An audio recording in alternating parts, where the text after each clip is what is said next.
pretty good for a long time, and now they owe $70 billion. Do they have the wherewithal to get themselves out of this hole? Puerto Rico, again, if you want to talk about an economy that has problems, that's inefficient, low productivity compared with the rest of the United States, it has all of that. And Puerto Rico is depressed, but it's not depressed the way Greece is depressed. Well, let's turn to our equivalent of Greece now. Yes, Puerto not so Rico, with a debt at $72 billion and a state benefits package that incentivizes unemployment. Is anyone surprised? Yes, our little Commonwealth and a 3-person household can receive about $600 more in monthly benefits than Tanco pay for an average minimum wage job. Lessons maybe our liberal friends can learn from. With more, I welcome former economic advisor to George W. Bush, Kereakos Zuras. Kereakos, thanks for being with us from our bureau in D.C. tonight. Thanks for having me back, Tomi. So is Puerto Rico really our Greece? No, it's a lot different than Greece. Greece is tied into the euro. They borrowed a lot of money, and at any point they can just say, you know what, we're not going to be part of this anymore, and just leave, not pay their debt, start printing their own money, and be gone. And Puerto Rico cannot do that. Plus, the size of Greece's debt is double that of Puerto Rico, so there's some big differences there, but it's not anywhere close to that. But nonetheless, they are having some serious economic problems right now. How did they get themselves into that mess? Is it something that we can learn from here in the mainland? Sure. Well, you know, first of all, there's no growth there at all, economic growth. It's very difficult to start a business, to get a permit, a business license, or a construction permit, or to even register your property there. 77% of the people are working minimum wage jobs. So they've done nothing to really grow their economy over there. And then people are exiting and going back to the mainland where there's more opportunity. Plus, like you said earlier in the intro, you can make $1,700 doing nothing, or you can work your tail off all month and make $1,100. So where's the incentive to do anything? Exactly. So yeah, there's a lot of things that they can do that they're not doing. Absolutely. It definitely seems like a working problem to me there. Only 40% of those in Puerto Rico are working or looking for work, and that's compared to 63% here in the United States. So we see a disparity there. So I wonder, we mentioned the bloated benefits package there. If they would cut down on their welfare, would that make a huge difference? They need to cut down on their welfare. They need to cut down their social programs. They need to cut some Medicaid stuff out. I mean, they got a lot of work to do. And you know, they need to pass that HR bill because they need to be able to restructure their debt. They need to be allowed to go into bankruptcy so they can go back to their creditors and renegotiate some of these bonds. Get rid of the old ones with a higher rate, get some new ones with some lower rates. It's going to have to be a combination of all those things. It cannot just be one thing.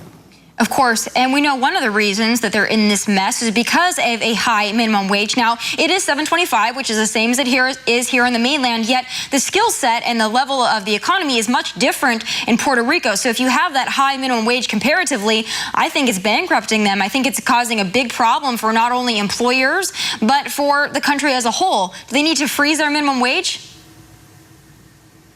Well, I don't know if they need to freeze it, but they need to not have, maybe be exempt from the minimum wage. You know, when they enacted that a long time ago, it might have made sense, but it doesn't now. I think they need to let the wage be dictated by the local labor market.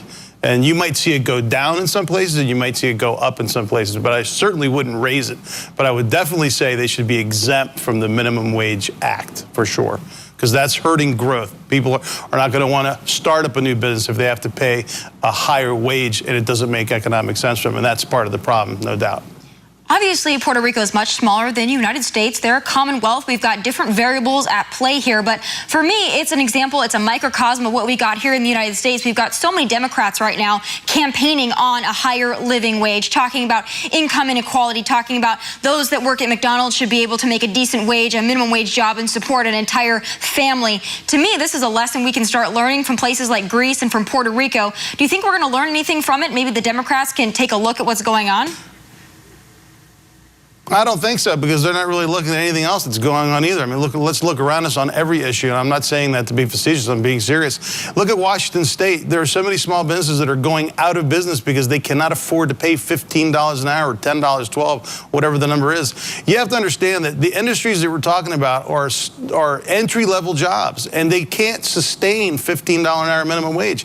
I've had this conversation many, many times with people, and they don't get it. I'm in small business. I operate multiple small businesses and multiple multiple franchises. And I'm telling you, the margins are so thin, you can't afford to do it. And all it's going to do is going to make people lay off people, not hire any more people, and push more people into the unemployment line. You can't just pull a number out of the air and say, okay, everybody's going to make 15. You've got to earn it. And instead of trying to take an industry that was never designed to be $15 an hour, how about our government does something like do things to get economic growth going again instead of giving free money away and forcing businesses that they have no clue about, especially our president who's never owned, operated, or ran anything before, dictating minimum wage. That's ridiculous. That's part of the problem. Well, you know, because it sounds good. It sounds good to give people to support their families, and the Democrats will say time and time again, they're hardworking. Republicans, you want people to be hardworking, so you need to pay them accordingly. And then they point to examples like Walmart, Target, Home Goods that say, look, they raised their minimum wage and they're doing excellently. But what I sit back and say is, number one, that's the free marketplace. Those businesses decided to do that on their own because guess what? Number two,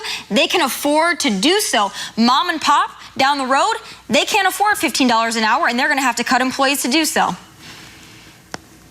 That's right. And the other thing is that, you know, we talk about big business, right? You hear them talking about, oh, the billions of dollars that corporate America has. You're talking about IBM. You're talking about Cisco. You're talking about Google. You're talking about Apple, Microsoft. These companies have it, but 70% of business in America is small business, and they employ 7 out of 10 people. They can't afford this. It's impossible. It just can't happen. And that's part of the problem. And more bureaucrats. And more it's going to bureaucrats. cause automation. Absolutely. That's prime example right there. We're seeing companies like Target. We're seeing a lot of restaurant chains now saying that, hey, you know what? You want $15 an hour? Guess what? We're going to replace you with an iPad because guess what? They can do it. So what good does a higher minimum wage do in the unemployment line?